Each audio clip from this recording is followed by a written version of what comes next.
right here, we're going to work on our compound off the lathe. It's just easier to carry the whole damn thing if I just rip the whole thing off in one piece. I got to carry it across a big ass, campus to get it to class.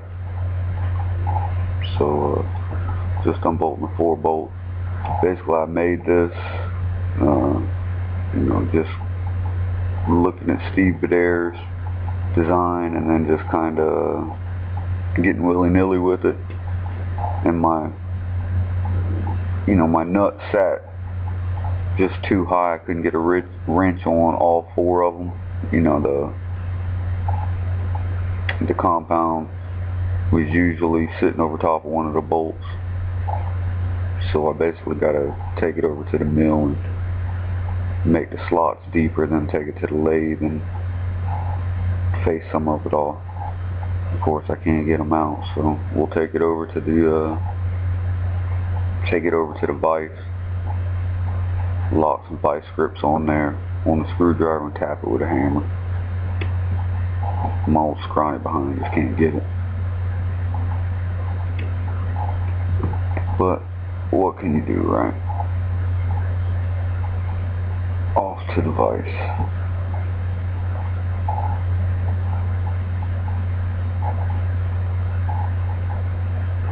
So we'll basically just clamp that sucker in there.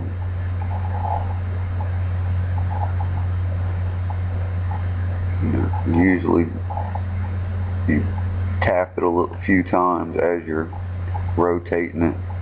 As you can see, I tried it without the vice grips first. Didn't work out for me, which I anticipated. So that's why I've got the vice grips handy. Just lock them on there. And rotate as you tap.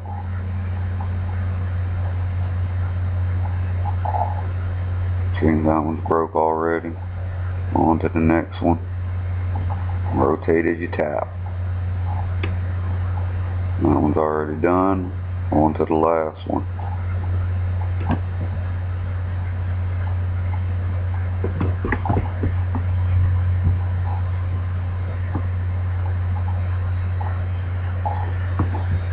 So we'll take it apart,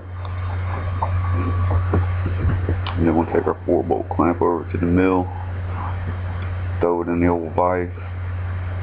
Now I could have indicated in the hole, picked up the center of the hole, and if it was critical or something, I might do that. But instead I just found the right size end mill for the slot, dropped it down in there. It fit inside the slot, so you're pretty well centered. Touch off of it, take 50 thousandths.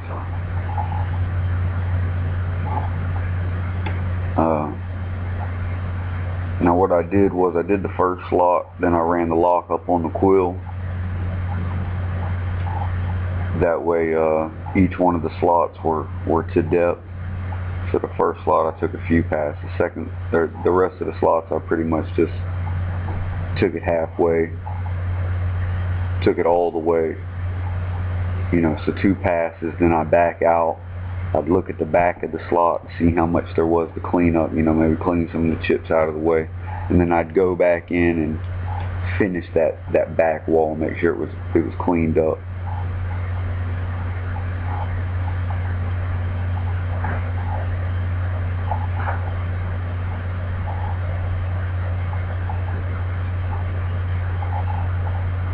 So the first pass, the first slot took longer.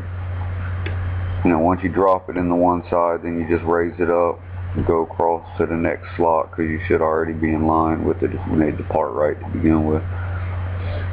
Drop it down and repeat the process. Move to the back slot, drop in, make sure you're in center, and carry on about your business.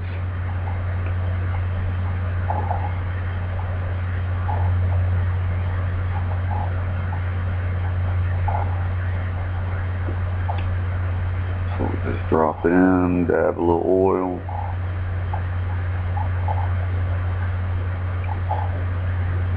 Back out. Drop the quill to rest. Run it in.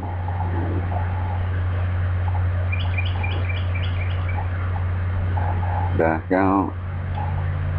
Check that back wall.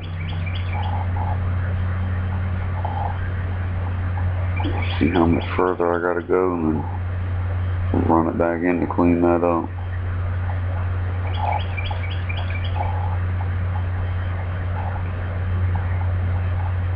I need this damn stop back.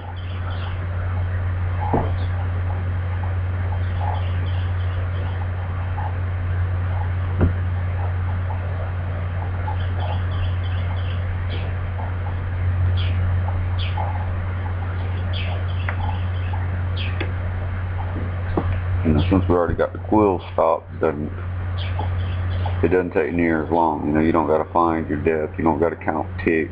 You did all that on your first slot. Then you put your stop in there, and then from there on out, it's just a matter of getting it done. You know, split it in half, or you know, depending on how deep you're going. You know, as you run the mill, you'll know whether you can get away with a little bit more or whether you're trying to take too much, at least in theory.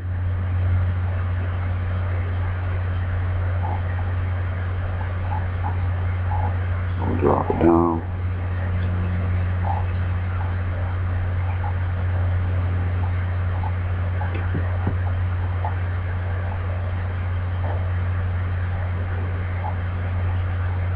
They don't really like us using the oil in the school because it really fogs it up. Most of the time we're using coolant, but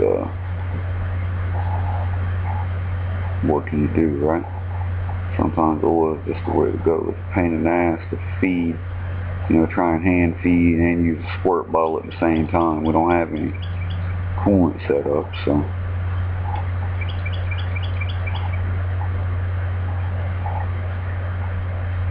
There we go. Now we'll go over to the lathe, take off the 3-jaw, bolt on the 4-jaw.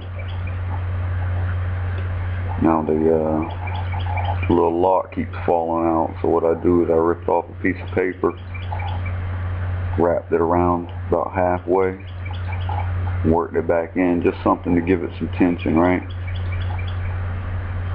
Paper worked fine. If I had some grease, I probably would have just dabbed some grease on it and seen if that would have held it, but paper was right there. So then I'll do like A-Bomb does. I don't really have a hook scale, so I'm just using a regular ass caliper. Opened up about, you know, halfway. Throw a little Noga up on there.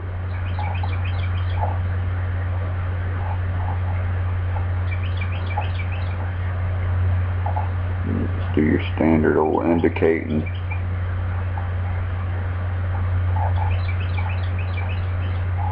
In, out, in, out, in, out. You know, highs and lows, highs and lows.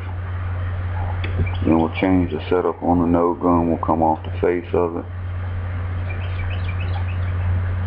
I need to get me an old lead knocker like Adam uses. I love that damn thing, even brass.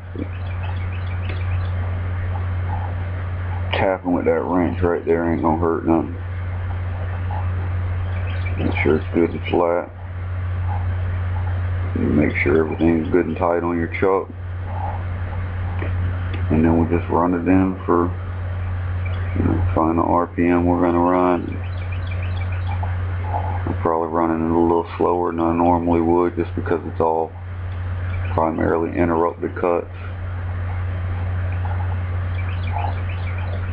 And basically we're just going to face it off up to that boss. And we're going to leave meat on it. And then once we get to the, once we get down to the final depth, then we'll, I remember who I learned the trick from, but Once we get to the final depth, then we'll make a skim cut across the boss down to the face that we just cleaned up and across. That way we've got a nice 90 degree. You know, everything's square to each other. I'm not sure if it was Adam Booth or Tom Lipton or one of those guys that I picked that trick up from. It makes perfect, you know, it's logical. Most things about machining are logic.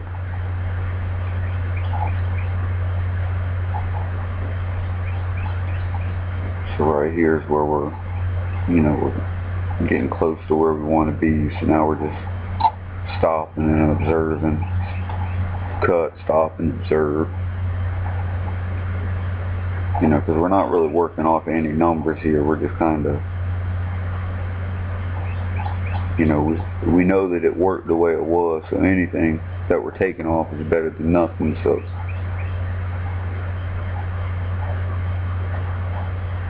we just got to get it done.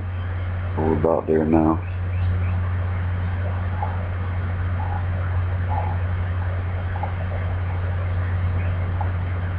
And this will pretty much conclude the first installment of it anyway.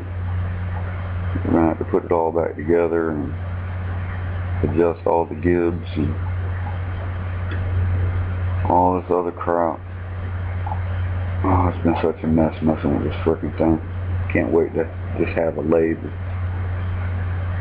big enough. I'll turn this thing into a tool and cutter grinder, or, you know, some cylindrical grinder, or, you know, something. I'll do something with it. I don't care for it much as a lathe. At least not as a primary lathe, right? It's just too small. I like to let it eat, you know. Even on this import that we're using here, you're taking 50 thousandths a pass in 4140. You can't do that on that 9x20.